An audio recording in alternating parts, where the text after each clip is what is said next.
Prepare yourself, Dan Saiyan. Welcome back, guys. Today I have my next promotion for an artist that you've probably seen go around here in the community, at least his artwork, and he does do commissions for thumbnails as well.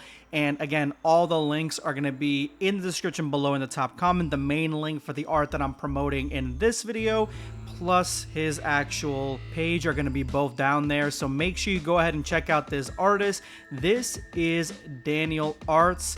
He is a Spanish-English freelance artist, which seems like a lot of Dragon Ball artists are Spanish, which is because Dragon Ball is huge, I would imagine, in South America. I know that's where I first saw the Buu arc, way ahead of when the US got it, because I used to take trips to Guatemala and that's where my family was at, and I saw Super Saiyan 3 Goku facing off against Fat Buu way before, well, actually the United States really only had the Saiyan saga out at the time. I think it was Saiyan, and then we were going into the Frieza saga. So the South America fan base for Dragon Ball is huge, and Dragon Ball as a whole down there is extremely beloved. I think it probably is number one, as opposed to like in Japan, where I don't think Dragon Ball is number one anymore. At least it hasn't been for many years in terms of popularity, but South America always is going to be holding it down for Dragon Ball.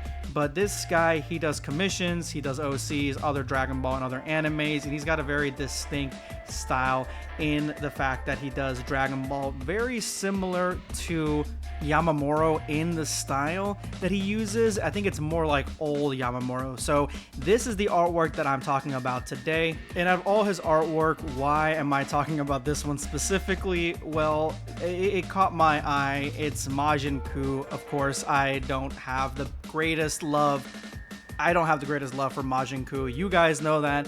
Everyone knows that Majin Kuu's popularity isn't the best in the Dragon Ball community, and that reflects, I think, on this X post here, because it only has less than 300 likes, less than 40 retweets, and only 5 comments.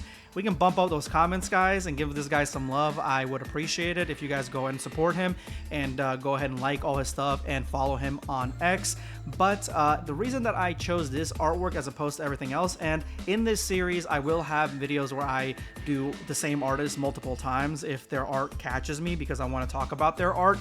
But the reason that this caught me is because this is Majin Kuu. He's not changed his design at all. Like, he hasn't given him red eyes. He hasn't made him look more menacing. He hasn't changed about anything on this Majin Kuu, except for the fact that it's the quality, I guess, in the fact that it is in that Yamamuro style, with a little, like old Yamamuro, with a little bit more intensity and shading. That's kind of how he does things. A little bit more intensity and shading in Yamamuro style. So it looks like to me that Majin Kuu actually has some aura if his art style was a little bit different. And it's strange because I watched Daima. Daima's phenomenal. It is the best looking anime, Dragon Ball anime, consistently looking Dragon Ball anime in all of existence since, I would say, original Dragon Ball. It is consistently, every episode, every frame, gorgeous.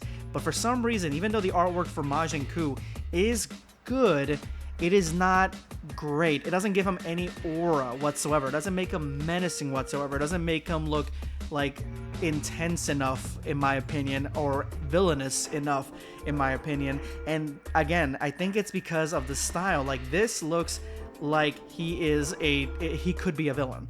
Now, we just watched Majin Kuu dance around and lose to one of the giant Beetleborgs that they were fighting in the Demon Realm. So we already saw that. We know that he lost at least 100 aura points on that, and and hopefully we can get those back if the series goes on and he does evolve, he does change, he does have a different transformation, something similar. Something is telling me that Majin Kuu looks like this and acts like this because he needs to be way weaker than Goku, and that's the reason that he faced off against one of these guys, the holders of the Dragon Ball. I can't think of the name.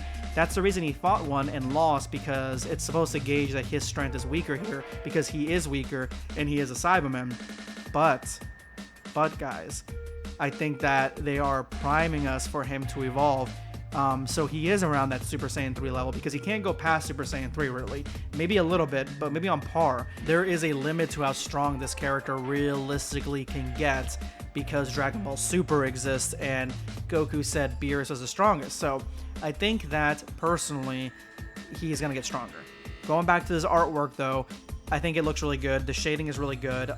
Even the fuzziness in the background, like the way that the background looks, it signals out to our brain that he is the main concept here. And I like the fact that Daniel Arts puts his signature like somewhere like in the middle, like near the character, because you know that a lot of people, and again, I'm not going to be throwing stones at a glass house, myself included, a lot of people they'll put these pictures for thumbnails, and even if they ask, they'll block out that signature if it's too much to like the borders or something. And so it's in the perfect spot right next to Majin Kuu, but not on top of Majin Kuu, which again, it's the best positioning. So I thought that this was a very underrated piece of artwork by Daniel Arts. I think that that definitely, absolutely, this artwork needs more love and more attention.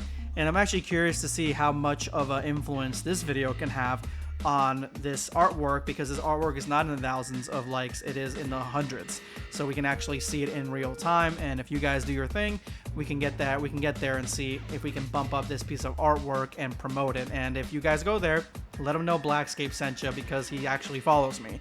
But as I said in every single video, which I didn't say in this one actually, I am going to show you guys my favorite piece of artwork from this artist, at least recently. The one that I saw that really caught my eye. One of them anyway. This one at 600 likes. This one is it right here. This is both Brolys, showing us the difference between both of them. And actually, when you put them side by side like this, it's clear to see that even though DBZ Broly is the crazy one, yeah, the DBS Broly actually goes animalistic. He goes feral in not only in his transformation, but just in this picture alone you can see.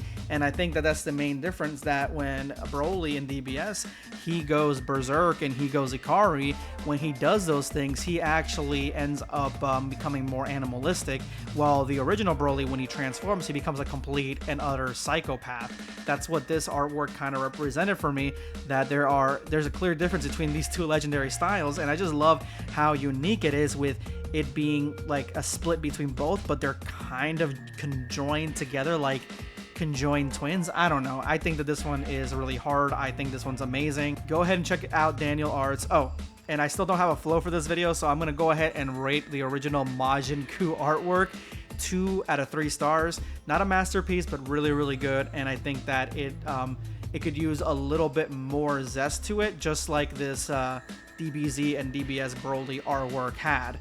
But other than that, guys, let me know your artist that you would like me to promote in the comment section below, and what you would rate that Majin Kuu artwork. Peace out, guys.